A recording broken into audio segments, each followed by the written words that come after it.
இப்போ அறுபடை வீடுகள் இருக்குல்ல சார், எல்லாத்த பற்றி சொல்லிட்டீங்க. முருக பக்தர்கள் என்ன நினைப்பாங்கன்னா, எல்லா வீடுகளுக்கும் முக்கியமான போயே ஆகணும் அப்படி தான் நினைப்பாங்க. ஒன்றதோட ஆப்ஷனை விட மாட்டாங்க. ஆனால் உங்களோட சஜஷன் அது சார். நீங்கள் எந்த கோயிலுக்கு போகிறீங்களோ இல்லையோ, அறுபடை வீடுகளில் இந்த படை வீடு கண்டிப்பாக போகணும் அப்படின்னா எந்த படை வீடு எதுக்காக? அறுபடை படைகளில் கண்டிப்பாக வந்து திருப்பரங்குன்றம். எல்லாரையும் போக முடியுமான்னு கேட்டிங்கன்னா கொஞ்சம் கஷ்டம் தான். திருப்பரங்குன்றம் எல்லா கோயில்களுக்கும் சொல்கிறேன். இது இல்லாமல் இந்த ஆறுபடை வீடியில் 5 படை ரொம்ப முக்கியம். திருப்பரங்குன்றம், திருச்செந்தூர், இந்த இது வந்து பழனி, அதுக்கு வந்து சாமி மலை வந்து இப்போ ரொம்ப முக்கியம்தான். ஒரு வரலாறு இல்லை, இப்போ டர்னிங் பாயிண்ட் அது திருத்தணி முக்கியம்தான். இதுக்கு போகணும். இதுக்கு வந்து பழமுதிர்ச்சோலை இல்லை, பழமுதிர்ச்சோலை அப்புறம் பார்த்துக்கலாம். இதுக்கு போகணும். முக்கியமாக போக வேண்டியது இது இலங்கையில் இருக்க கதிர் கிராமம் போகணும். கதிர் கிராமத்தில் வந்து என்ன வரலாறு இருக்குன்னா, இலங்கையே அவர் கையில் இருந்திருக்கு.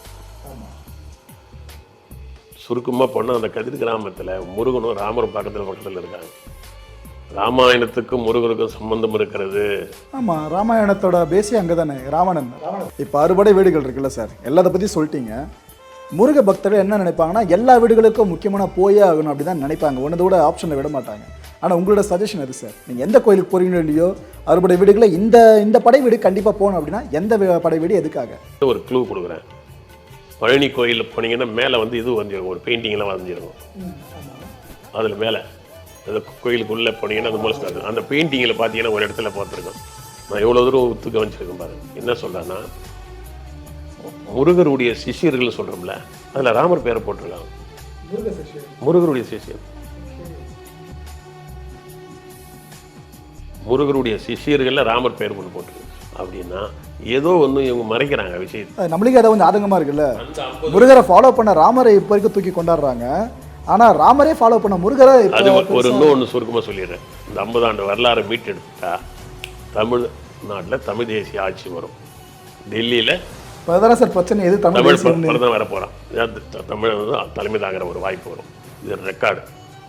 அதாவது என்னென்னா, டாக்குமெண்ட்டு இது வரைக்கும் நம்ம ஒரிஜினல் டாக்குமெண்ட்டு எதிரிக்கிட்டு இருக்குது. நாம் வாடகை வீட்டில் இருக்கிற மாதிரி, நம்ம வீட்லேயே நம்ம வாடகை இருக்கிறோம். டாக்குமெண்ட் நம்ம கைக்கு வந்தால் நாம் ஓனர் ஆகி அவன் வாடகை ஆகிடுவான். அப்போ நாம் ஒரிஜினல் இந்து. நாம் புரியுதுங்களா? திருமால் நம்ம ஊரில் தான், பிரம்மா கூட கோயில் இங்கே தான் இருக்குது. சிவன் நம்ம ஊர் தான், தென்னாடுடைய சிவன் தான். அதனால் நாம் தான் வந்து இன்னும் கேட்டால் ராமரும் கிருஷ்ணரும் சொல்லி அவங்க பிஜேபி ஆட்சியை பிடிச்சிருக்கிறாங்க. அவங்க அதை ராமரும் கிருஷ்ணரும் சொல்லி பிஜேபி ஆட்சி பிடிக்கும் பொழுது ராமருக்கும் கிருஷ்ணருக்கும் முன்னாடி இருந்த முன்னோடி இவர் முருகன், அதுக்கு முன்னாடி சிவன், திருமால், வைணவம், சைவம் இதெல்லாம் இருக்கும்பொழுது ஏன் இது பிடிக்க முடியாதா? வெரி எளிது. அந்த வரலாறை மீட்டெடுக்க வேண்டிய வேலையை நம்ம செய்யணும். உதாரணம் சொல்லிடுறேன். அகத்தியரை வச்சு நீ பார்த்தீங்கன்னா, முருகருக்கு அகத்தியர் ஃப்ரெண்டு, தமிழ் வளர்த்தாரு. அதே அகத்தியர் யாருக்கு ஃப்ரெண்டு? சிவபெருமானுக்கு ஃப்ரெண்டு. ராமருக்கு இவங்களுக்கும் ஃப்ரெண்டு. யார்? ராமாயணத்தில் வந்து தசரதனுக்கும் ஃப்ரெண்டு. அவர் ராமர் காட்டுக்கு வரும்பொழுது அதே அகத்தியரை தான் கைட் பண்ணுறார். நீ சவுத்துக்கு போயா, உன் பிரச்சனை தீருன்றார். எவ்வளோ வருஷம் வாழ்ந்துருப்பார்? ஒரு வருஷம் கிடையாதுங்க, அது 100 வருஷம் தான். அவர் 120 வருஷம் வாழ்ந்தவர் தான். இது கிட்டத்தட்ட ராமாயணம், மகாபாரதம், முருகன் வாழ்ந்தது எல்லாமே ஒரு 150 இயர்ஸுக்குள்ள சேம். இது தனித்தனியாக பிரித்து மேய்ஞ்சி. எனக்கு எங்களுக்கு டவுட் வருதுன்னா, எங்களுக்கு என்னென்ன டவுட்டு, அதிகபட்சம் 2000 வருஷத்துக்குள்ளே எல்லாம் நடந்திருக்குமோன்னு சொல்லிட்டு. எதுக்காகனா, இதுக்கு முன்னாடி நிறைய பொருட்களை தோண்டி எடுக்கிறாங்களே. இப்போ கீழடியில் கூட பார்த்துருப்பீங்க. ஆனால் அதுலலாம் முருகர் சிம்பலோ சிவன் சார்ந்த சிம்பலோ எதுவுமே இல்லையே. நீ ஒன்றும் வேணாம். ரொமிலா தாபர்னு ஒருத்தர் இருக்காங்க. ரொமிலா தாபர்ன்றது யாருன்னா, கம்யூனிஸ்ட் கட்சியை சேர்ந்த ஒரு ஹிஸ்டாரியன். அவங்க வேர்ல்டு ஃபேமஸ். ஒரு 50-60 வருஷத்துக்கு முன்னாடி ஃபேமஸ் ஹிஸ்டாரியன். அவங்க புக்கு தான் எம்ஏ, எம்பி, பிஹெச்டி படிக்கிறது, வரலாற்றுக்கெல்லாம் வைப்பாங்க. நான் எம்ஏ பச்சை பாசில் படிக்கும்போது அவங்க புக்ஸ் எல்லாம் நிறைய படிப்பேன். நான் ஹிஸ்ட்ரி கான்ஃபரன்ஸ் டெல்லிக்கெல்லாம் போயிருக்கிறேன். அப்போ நான் மாணவர் அணி தனியாக இருந்திருக்கேன். Romila தாபர்ன்றவங்க best historian. பகுத்தறிவோடு நம்ம பேசுகிற மாதிரி பேசுகிறவங்க. அவங்க ஒரு எழுதின ஒரு நூலில் ஒரு குறிப்பு ஒன்று பண்ணேன். அது என்னை ரொம்ப பாதிச்சுது. என்ன குறிப்பு எழுதினான்னா, ஐ திங்க் அப்படின்னு அவங்க சொல்கிறாங்க, ராமாயணம், மகாபாரதம் இதெல்லாம் இருக்கு இல்லையா, இதெல்லாம் ஒரே நூற்றாண்டில் நடந்த நிகழ்ச்சிகள். இதெல்லாம் பல லட்சம் ஆண்டுகள் எல்லாம் சொல்கிறாங்களா? அதெல்லாம் ஒன்றுமே இல்லை. அது ஒரு உதாரணம் சொல்கிறாங்க அவங்க. அவர் எப்படி சொல்கிறாங்கன்னா, பரசுராமர் இருக்கார். அவர் முருகருக்கு நண்பர். அதே பரசுராமன் என்ன பண்ண மகாபாரதத்தில் வராரு. தெரியுது இல்லையா? மகாபாரதத்தில் யாருக்கு வராரு? கர்ணனுக்கு குருவாக வராரு. அதே பரசுராமன் எங்கே வராரு? ராமர் வந்து சீதை வில்லு உரைச்சிட்டு வரும்போது எதிர்க்கு வந்து சண்டை போடுறாரு. ஒரே பரசுராம எப்படி 3லையும் வராருன்றாரு. கந்தபுராணம், ராமாயணம், மகாபாரதம் 3லையும் பரசுராமர் வருவார், அகத்தியர் வராரு, சிவன் வராரு. சிவனை வந்து ராமேஸ்வரத்தில் வந்து ராமரை கும்பிட்றாரு. அப்போ இது 3ம் ஒரே நூற்றாண்டில் நடந்த நிகழ்ச்சிகள். அதாவது கொஞ்சம் தள்ளி இருக்கும், 50 வருஷம் 100 வருஷம் இதுக்குள்ளேயே. அவ்வளோதான். ஓகே. ஆனால் என்ன புரியலன்னா, இப்போ ராமாயணத்தில் ராமர் இருக்கார், மகாபாரதத்தில் பார்த்தீங்கன்னா கிருஷ்ணன் இருக்கார் சார். ரெண்டுமே விஷ்ணுவோட அவதாரமாக தான் பார்த்துக்கிட்டு இருக்கோம். ஒரு அவதாரம் அப்படின்னா ஒன்று முடிஞ்சால் இன்னொன்று வந்திருக்கணும். அப்போ இது கொஞ்சம் இடிக்கிற மாதிரி. அதாவது ஒன்று முடிஞ்சு ஒன்று எல்லாம் கிடையாது, பீக் பீரியட்னு சொல்லுவோம். ஓகே. அவதாரம் இப்போ உதாரணத்துக்கு வந்து ராமர் வாழ்ந்த காலத்திலே அதுதான் அந்த ரொமிலா தாப்பர்ன்ற அந்த ஹிஸ்டாரியன் என்ன சொல்கிறாங்கன்னா, ராமர் வாழ்ந்த பீரியட்லேயே வந்து கண்ணனும் வாழ்ந்துருக்கலாம். மகாபாரதமும் ராமாயணம் ஒன்று பக்கத்தில் தான் நடக்குதுன்றாங்க. ஆனால் வார் நடந்தது ஒருத்தர் முன்ன பெண்ணு. அவர் சொல்கிறாங்க ராமரை விட வந்து கொஞ்சம் வயசில் பெரியவர் யார், கண்ணன். ஆனால் கண்ணனுடைய யுத்தம் வந்து லேட்டாக நடந்தது, மகாபாரத யுத்தம். ராமாயண யுத்தம் சீக்கிரமே நடந்துருச்சு. அதாவது ராமருடைய சின்ன வயசில் ஃபர்ஸ்ட் ஹாஃப் இருக்கு இல்லையா, 40 வயசு 35 வயசுலேயே ராமாயண யுத்தம் நடந்துருது. கிருஷ்ணருக்கு 80 வயசு ஆகும் போது லாஸ்ட்டில் தான் வந்து மகாபாரத யுத்தம் நடக்குது. அப்போது வயசில் பெரியவன் தான், ஆனால் யுத்தம் லேட்டாக நடக்குது. இப்போ உதாரணத்துக்கு லேட்டாக சில பேர் சிஎம் ஆவாங்க, சிலர் முன்னாடி ஆகிடுவாங்க. புரியுதுங்களா? அந்த மாதிரி. ஓகே. அப்போ நீங்கள் சொல்கிறது படி பார்த்தீங்கன்னா கடவுளின் காலம், கடவுள்கள் வாழ்ந்த காலம் பூமியில் 30 வருஷம்தான். அதிகமாக வாழ்ந்தவங்க கிடையாது. 30 இயர்ஸ், 30 வருஷம் உச்சகட்டமாக இருந்திருக்கு ஒவ்வொரு யுகம். Okay sir. சார் நிகழ்ச்சியோட இறுதியாக சார், அறுபடை விட ஃபுல்லாக பார்த்து முடிச்சிட்டோம். நீங்களும் பல விஷயங்கள் முருகன் சார்ந்து சொல்லிட்டீங்க, முருகனை தொட்டே பல கடவுள்கள் பற்றியும் பேசிட்டீங்க.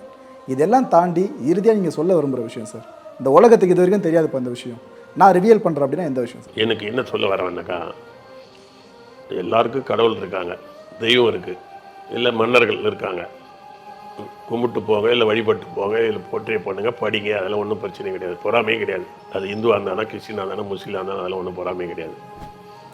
பட் நாம் தமிழனாக பிறந்ததுனால, தமிழ்நாட்டில் வாழ்ந்ததுனால, ஒரு தமிழ் மன்னன், தமிழருக்கு ஒரு வரலாறு இருக்குது, தமிழருக்கு ஒரு ஒரு ஒரு ஹிஸ்ட்ரி இருக்குது.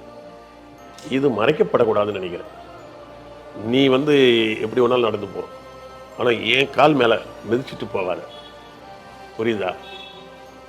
நீ வந்து உன் வரலாறு நீ எழுதிக்கோ, ஆனால் என் வரலாறு மறைக்காத. அந்த மாதிரி தமிழனுக்கு ஒரு பெரிய வரலாறு இருக்குது. அந்த வரலாறை இருட்டடிப்பு செய்கிறது நியாயம் இல்லை. ஒரு பொதுவான அளவே நம்ம யோசிப்போம். ஆரியன் தமிழ் அப்படின்லாம் கிடையாது. ஆரியரில் நல்லவன் தான் நல்லவனை நம்ம வரவேற்கிறோம், தமிழில் நல்லவன் தான் நல்லவனை வரவேற்கிறோம். இனத்தை பார்க்காத, அவன் நல்லவனா கெட்டவனா, நல்லவனை கெட்டவனா பார்க்குறான். நல்லவனா கெட்டவனா பார்த்தாவே தமிழன் வந்து நல்லவன் இருந்திருக்கிறான், ஆரியத்தில் நல்லவன் இருந்திருக்கிறான். ஆனால் தமிழன் வரலாறை இருட்டடிப்பு செய்ய மற்றவங்களும் செய்யக்கூடாது, தமிழனும் அதை விடக்கூடாது. உன் வரலாறை நீ தூக்கி பிடிக்கணும். அதனால ராமர் வரலாறை அவங்க தூக்கி பிடிக்கிறது தப்பு கிடையாது, கிருஷ்ணர் வரலாறு அவங்க தூக்கி பிடிக்கிறது என்ன தப்பு? ஏன் வெளி உலகத்தில் வந்து அவன் வரலாறு அவன் தூக்கி பிடிக்கிறான்ல வெளிநாட்டில், அது தப்பே கிடையாது. அதே மாதிரி தமிழ்நாட்டில் உன் வரலாறு தூக்கி பிடி. உன் வரலாறு வந்து இருக்குது, புராணங்களில் ஒளிஞ்சிருக்கு. இப்போ என்னக்கா அங்கே நான் பெரிய ஒரு சிக்கல் என்னன்னாக்கா, திராவிட இயக்கம் ஒரு பக்கம் இருக்குங்க, ஒரு பக்கம் ஆன்மீகவாதியா. பிஜேபிக்கும் திராவிட இயக்கத்துக்கு தான் நம்ம மோதலை பேர் நடக்குது. பிஜேபி என்ன சொல்லுது, இந்து மதத்தில் இருக்கிற எல்லா புராணங்கள்லையும் ரொம்ப சூப்பரான விஷயங்கள்லாம் இருக்குது, அதுதான் பொக்கிஷம், உலகத்திலே நாம் தான் பெரிய ஆள், நம்மகிட்ட இருக்கிற ராமாயணம் மகாபாரதம் தத்துவங்கள் உலகத்திலே இல்லை, அதனால் இதை பின்பற்றுவோம் அப்படின்னு சொல்லுது. அதில் பாதி நியாயம் இருக்குது. இதில் உள்ள தொன்மையான விஷயங்கள் நிறைய இந்து மதத்தில் தான் இருக்குது. உலகத்தில் கிறிஸ்துவ மதம், இஸ்லாம் மதம் எல்லாத்துலையும் இருக்கிறத விட மிக தொன்மையான விஷயங்கள் பூரா இந்து மதத்தில் இருக்குது. ஆனால் 50% தான் இருக்குது. மீதி 50 வந்து கொஞ்சம் புருடா கதை, 12 கை 14 கை 20 கையெல்லாம் சொல்கிறாங்கல்ல, அதெல்லாம் கொஞ்சம் கூடுதல். அது மாதிரி சில கம்சாவும் கொஞ்சம் நிறைய சேர்ந்துருக்கு, அதெல்லாம் எடுக்கணும். அண்ணா, கலைஞர், எம்ஜிஆர், ஜெயலலிதா வரைக்கும் கூட நம்ம வரையிருக்கிறோம். இவங்க எல்லாம் கூட அந்த தலைவராக இருந்து வந்ததுனால தமிழ்நாட்டுக்கு ஒரு நன்மை என்னென்னா, இன்றைக்கி இந்தியாவில் இருக்கிற மாநிலங்களில் பொருளாதாரத்திலே ஓரளவுக்கு படிப்பெல்லாம் வளர்ந்துருக்கிற மாநிலம் தமிழ்நாடுன்றது ஒரு பேர் வந்திருக்குதுன்னா அதுக்கு இவங்களும் காரணம். பகுத்தறிவை சொல்கிறாங்க, மூட நம்பிக்கை வேணாம், படிங்க, ஆங்கிலத்தை படிங்க, ஆங்கிலத்திலேருந்து பல விஷயத்தை எடுத்துங்க, சயின்ஸை படிங்க அப்படின்னு இவங்க நிறைய சொல்லியிருக்காங்க. அதனால் பல நன்மைகள் நடந்திருக்கு. தீமை என்னன்னாக்கா, இவங்ககிட்ட எப்படி பிஜேபியில் வந்து நன்மை வந்து நம்முடைய பழைய ஆன்மீக வரலாறு பூரா அதில் இருக்குது. கோயிலை பராமரிக்கணும், நம்ம கோயிலே வரலாறு, கோயிலெல்லாம் இடிச்சு விட்டா வரலாறு போயிடும்ல, அது பாதுகாக்கணும்னு நினைக்கிற தப்பில்லை. ஆனால் மூட நம்பிக்கை பாதுகாக்கணும்னு நினைக்கும் போது கோயிலை பாதுகாக்கிறதா நினச்சி அதாவது புதையலை பாதுகாக்கலாம், புதையலில் இருக்கிற பேயும் பாதுகாக்க முடியாது இல்லையா, புரியுதா? அது வந்து கோயில்ன்றது புதையல், அதை பாதுகாக்கிறன்ட்டு பேயெல்லாம் பாதுகான்னு சொல்லி புதையலை தூக்கி விட்டுறக்கூடாது. அதே மாதிரி தான் இங்கே திராவிட இயக்கங்கள் என்ன பண்ணுறாங்கன்னா, மூட நம்பிக்கைன்ற பேரில் நீ எது மூட நம்பிக்கை அதை சொல்லுங்கள், வேணான்னு சொன்னால் பரவாயில்ல, ஆனால் கோயிலுக்கே போகாத அது மூட நம்பிக்கைன்றது ஒரு முட்டாள்தானம். ஏன் ஒரு தலைவராகிறீங்க, உங்கள் ஒரு சிலை வைக்கிறீங்க, சிலை வச்சா என்ன அர்த்தம்? சிலை வைக்கிறதே வழிபாடு தானே. தமிழ்நாடை சுற்றி அதிகமாக நீ தானே சிலை வச்சுருக்கீங்க, என்ன சிலை? அப்போ வழிபாடே கூடாதுன்னா அப்புறம் சிலையை தூக்கணும் மாட்டானா? சாமி வழிபாடு கோயில் வழிபாடே கூடாதுன்னா அப்புறம் எதுக்கு ஊர் பூரா சிலை வச்சுக்கலாம் தூக்கணும்னு அவன் சொல்ல மாட்டானா?